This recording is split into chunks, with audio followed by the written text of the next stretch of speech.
Hello, and thanks for reviewing the following presentation given during the 2020 Data Science Symposium webinar series. The Data Science Symposium is one of several services provided by the University of Cincinnati's Center for Business Analytics, a part of the Lindner College of Business.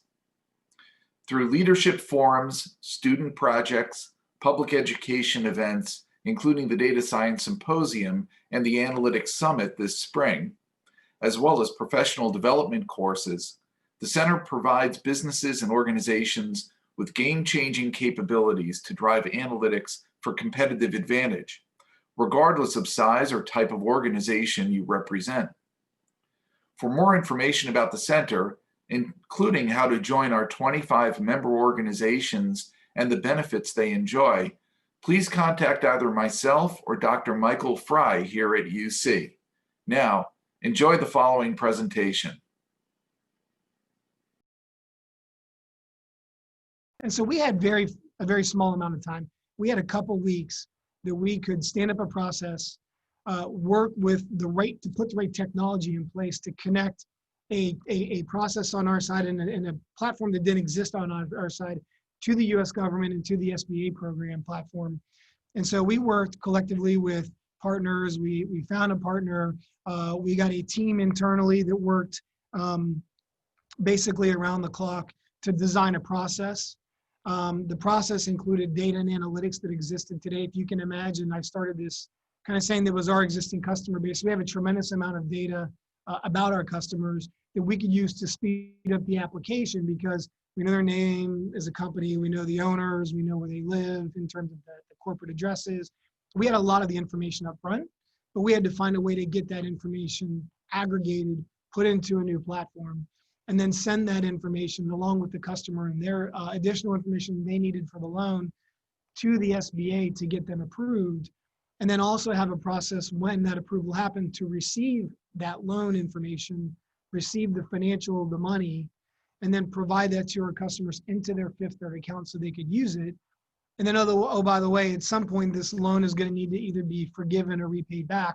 So then set up a process to track with them. How are they using the money? Are they following the rules of the program?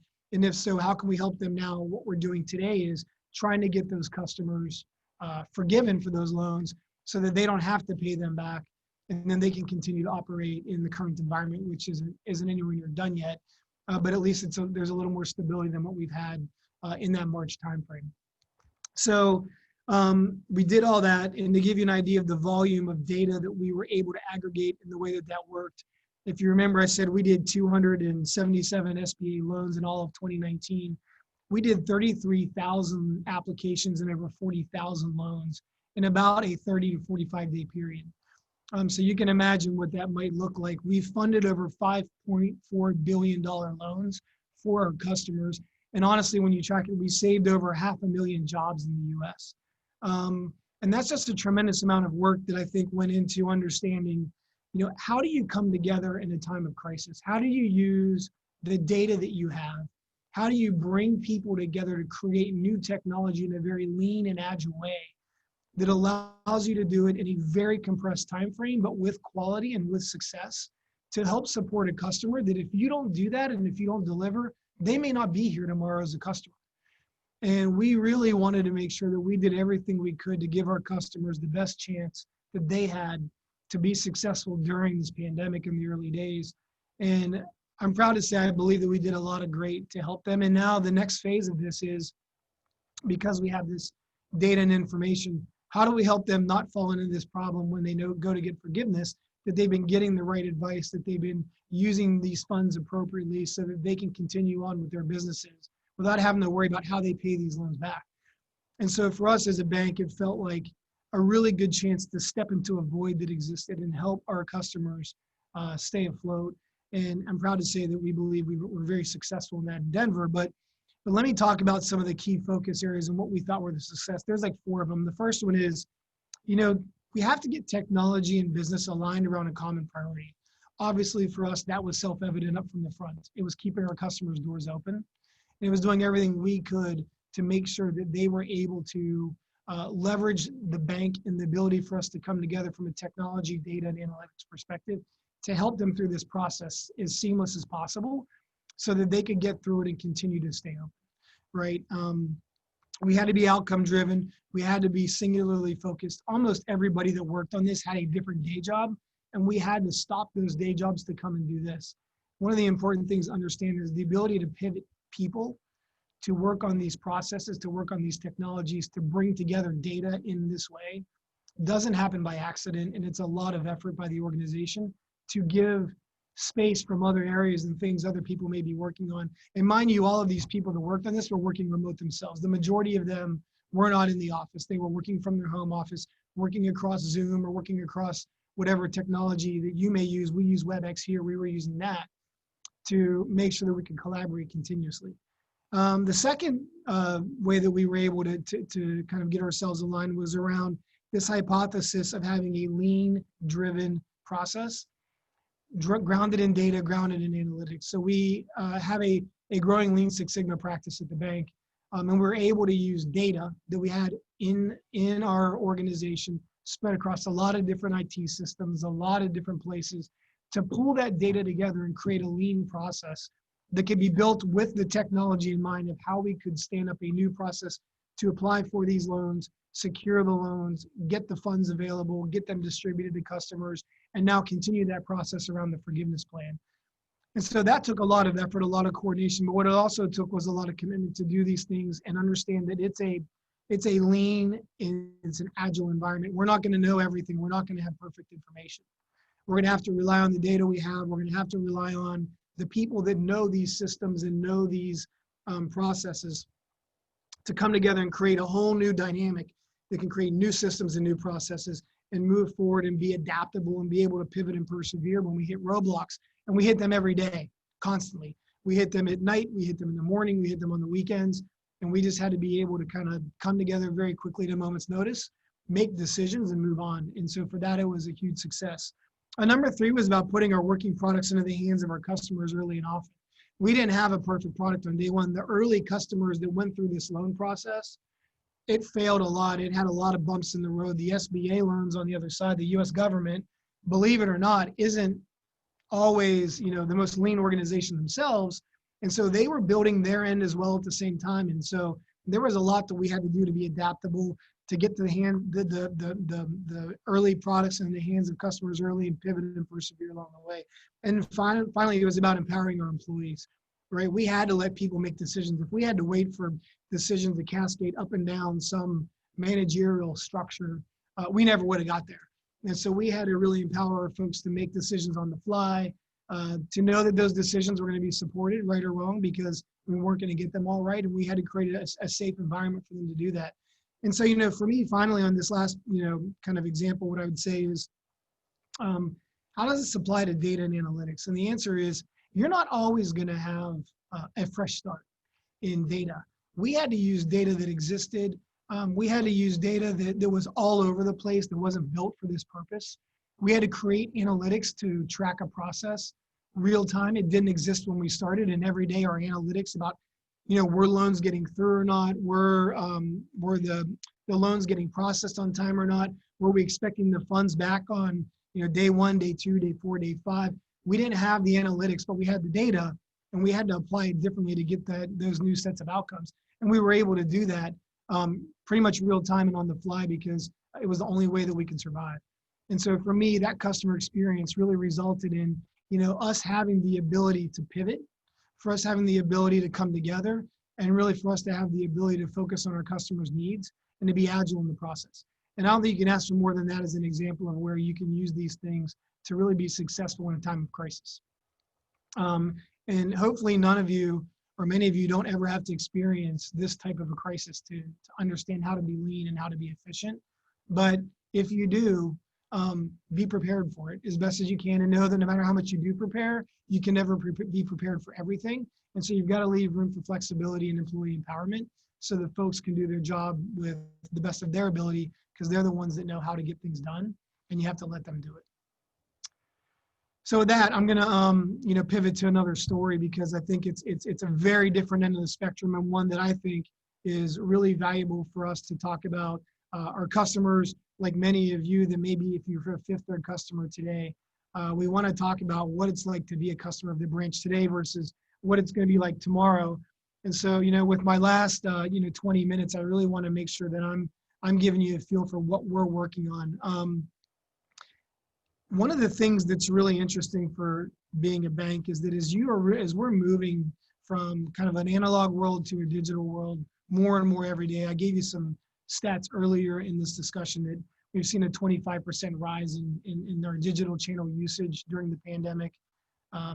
We are doing more and more of our banking products online. We're rolling out a whole new digital platform over the next couple of years that's going to try to do more and more to basically change the way we think about why you might even want to come into a Fifth Third branch. And today or yesterday or before the pandemic or the years leading up to this, it might have been to deposit a check. It might have been to open a new savings account. It might have been to do a CD or an IRA or whatever it is. All of those things are effectively a non-relevant reason to come into a branch anymore. Nobody wants to do that. Nobody wants to come into a branch. But yet, there are complex banking needs of a customer that still make sense for you to come in. It could be around mortgages where you want to do a refi. It could be around retirement advice. It could be around maybe even non-banking products. But the branch is still a place in the community that we think is going to be important. And it's a place where we want to have available to our customers because look, at the end of the day, there are still a lot of people in this country that don't have access to good Wi-Fi, that don't have access to cellular, and they still need a place to go to conduct business. And so we will always have a need for branches. But what we want to do is make that experience different. We want to use it for what's going to be valuable to our customers. And that may not be the traditional needs, but whatever it's for, we want to be there for it. And so for us, we've started to work on a new way to think about the information that we have from our customers to really use that information to give them an experience that feels very different and will feel very personal to them as opposed to being just a standard offering. And so we've got a really interesting new set of ways that we're doing that I want to talk about that are very much built around an understanding that data and data science and analytics are going to be the way we think about creating and driving that experience in the future. And so over the course of the last year, we've really tried to understand how we can take the information that we have about our customers and use that in this new way. And so I want to give you some examples. Today, just as an example that I'll give as a starting point, we don't think that you compare your banking experience to your last banking experience, right? We think that you're comparing your digital banking experience to your last digital experience. And whether that's on Amazon or that's on Facebook or a social media platform like Twitter or Instagram or Snapchat, you have an expectation for what you're getting out of your digital experiences that translate to you and how you believe you consume information, how you get presented information, how you use that information in your daily lives, again, whether it's for Amazon to order things or for Uber to get from here to there. And the reality is more and more people are getting more and more comfortable with data and analytics driving an experience very personalized for you. And so we want to be able to do the same thing. If you think about traditional banking, and for those of you that bank with a traditional bank like Fifth Third or any of other banks like us, probably once or twice a week, you get something from us in the mail that's a generic marketed message about a mortgage or about new terms on a savings account or a new CD or IRA product or something that we would like to offer you. And the reality is traditionally, those mass marketing campaigns, believe it or not, are still very successful, but they're not targeted. We send those out to millions of people in one time. We don't send Jude his specific targeted message because that gets to be really expensive in a non-digital world. For them to know what I do and what would be the best thing to offer me and then find that information, create a letter, mail it to me and all that stuff with a probability of me using that and not just throwing it in the garbage is very low. It's probably less than 5% and it's going to cost us money. But as digital becomes a more realistic way for us to engage with our customers, just like everybody else, that dynamic is changing and we're trying to figure out and we're starting to explore with the best ways to do that.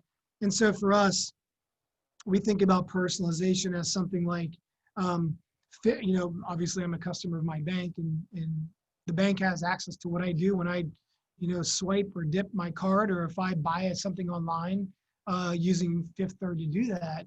That information is available to Fifth Third, and they know how much money I spend at Kroger every month. They know how much money I spend in gas, or how much money I spend in different places. And they also know where I spend my money. They know that I go to Home Depot once a week or whatever. And so knowing that information allows us to think about, how can we as a bank give you as a customer better information about what you may need in a very timely and relevant way.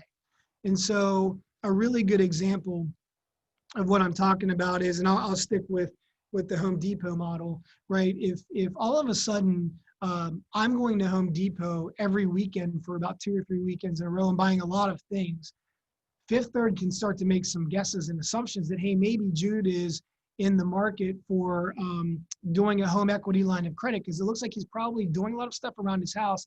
And because of the increase in the time and the frequency that he's spending at Home Depot, maybe he's thinking about or undergoing some projects. And maybe he doesn't know this, but we have a great offer right now on a home equity line of credit that would be perfect for him and fit his needs. And it's a pre-approved thing that he can have based off of, we know how much information about him, whether it's his savings account or checking account or credit score, those types of things. And so the next time that I log into, 53.com, I may see an ad from me that says, hey, have you thought about a home equity line of credit? And then that may follow up with a call from my personal banker at some point that reintroduces that topic to me, or it may even say in that initial splash screen that comes up, hey, why don't you click here and we can connect you to your personal banker, or we can set up an appointment for you to talk to them. And that can be a digital appointment. That doesn't have to be a come to the branch appointment. It could eventually be a messaging discussion with one of our agents who, if you click there, the agent will be connected with you. That's another way that we're looking at using data and analytics to drive that customer experience and allow us to make it something that can be very, very personal to our customers. It's a very, very interesting dynamic, because I think a lot of people don't think about your bank as a data science organization, right? It isn't something, again, people don't think about Fifth Third when they think about digital and they think about Amazon, right? And they think about Uber and they think about social media platforms. And largely, that's not a bad thing. We want to be able to deliver an experience using data and analytics that really just says, hey, look, as a bank, what we want is we want you to have your money when you need it, where you need it, without thinking about it. I don't want you to worry about, do I need a loan? Do I need this? Do I have enough money in my checking account? Do I have enough money in my savings account? What we want to be able to get to is a point where money just becomes a channel from which you really live your life with very little friction in that process. And so we want to be able to start to drive those experiences. And to be quite frank, the less sometimes you think about us, the better that may be. But the other point is when you do really need your bank, and there are going to be points in your life when you need it, we want to be there in as many ways as possible. And we want to be ready to help you as quickly as possible and as frictionlessly as possible, so that that experience isn't something that's a problem, right? I don't, a lot of you are in different stages of your life. If you planned a wedding, if you bought a house, if you've gotten student loans, if you've done different things like that, you can understand the anxiety and the stresses that come with living life in the financial management of your own life. That crosses the entire economic spectrum. Most people aren't immune to those types of challenges and stresses in your life. And as a bank, we want to understand and we want to communicate to our customers that we can be great for you. We can be able to deliver to you an experience that is either seamless because you don't need to really think about it, or it's personal because when you need it, we know enough about you that we can make it a great experience for you without having to put a lot in between you and getting to the things that you need to be able to live your life as best as you can. And so those are a lot of the things at our core that we're really looking to change and we're looking to drive. And all of that, every single bit of it, is really built around understanding data and using data and analytics to get there. Traditional IT methods aren't going to get a bank or going to get a lot of companies to where they need to go. And it's got to start with understanding that customer experience very well across every element of the inside of a company, and having a big set of priorities around focusing around that experience is the beginning point for almost everything that you do. So we have enterprise data organization, we have a data sciences group, we have a lot of folks in those organizations that are building analytics for us to use and for our bankers to use to be very good at being focused on how we create that experience. And we're just starting to roll these out. This is all going to come in the future. We're starting now. We've been starting now with easy little things. Like if you look at the lower left-hand corner of the screen, that's somebody using an ATM with their phone and not needing a card. If you look at the top left, that's what our new branches look like. There's not these big teller windows and these kind of intimidating, barriers between you and the banker. It's a lot about changing that experience, changing that perception. And it's about really understanding how we invest in data and how we invest in analytics to really be able to go from being reactionary to being predictive with our customers and then being prescriptive with how we can help you. And in the future, we want to do even more. We want to aggregate things that you use in your life to be able to deliver those experiences. So if you think about in the future, being able to get a mortgage, forget the fact that you first start on Zillow looking for homes and then eventually call a realtor, go on to somewhere where you're working with the seller directly, and then you got to go through the process to find an inspector, and then you've got to find a bank and get a mortgage. All of that can aggregate together, and all of that can become a fairly seamless experience. And whether that goes through a Zillow or goes through us as a partner with somebody like a Zillow, where we can basically provide all of those services to you, and we can start to recommend ways to find that perfect home for you faster in the future, and how to tie that to the mortgage process to make that even more seamless and less of a big event for you. That's where we want to go. And you've got big companies out there like Rocket Mortgage and others that are trying to do the same thing. And whether it may be a competitive landscape or not for us, the reality is at some point we get involved in the process because we are your bank and we are the place where people want to go to get money or need to get money, and we want to be able to help do that. And again, we're not sitting here saying that we are the only way to do that, and we know that. So we want to be able to partner, and we want to be able to drive those solutions for you as a customer so that your experience is seamless. Look, I want to leave a little bit of time here as well for Q&A. I've seen a couple things pop up in the panel in terms of a couple questions. And so with that, I want to wrap up with a couple things. One is, data and analytics, and you're going to hear, from Yangzu about how that really becomes a science and an art for us is to use to drive a lot of different outcomes for customers and for companies and for how we're thinking about the science part of it. What I want you to think about is the customer part of it, because no matter where you are in this journey, if you're a student, if you're an employee of a company, if you want to be in this practice of data sciences and analytics, you're going to eventually do it for a customer or for a company, and that company is going to have customers. And what I can tell you is this: you really need to understand what that looks like and what that experience looks like, because if you're going to create a really strong company built around serving a customer base, and it doesn't matter what industry that's in, you're going to need to understand that customer and what they expect from you and how you can go and put that at the center of everything you do around data, data science, and data analytics. Because without the customer, you don't have a company. And whether it's in a pandemic like we're in now, where you're doing things to aggregate that data to help a customer survive, or you're using that data to get more intelligent about how you can better serve your customer in terms of their needs in normal day-to-day life, it's all going to be built off of a lot of the same foundational data. And it's how you apply data science and how you apply your lens on those analytics to drive that experience. It's really going to matter and be the difference for you and for your company, and help you articulate why you are the best company for your customer in whatever industry you're in.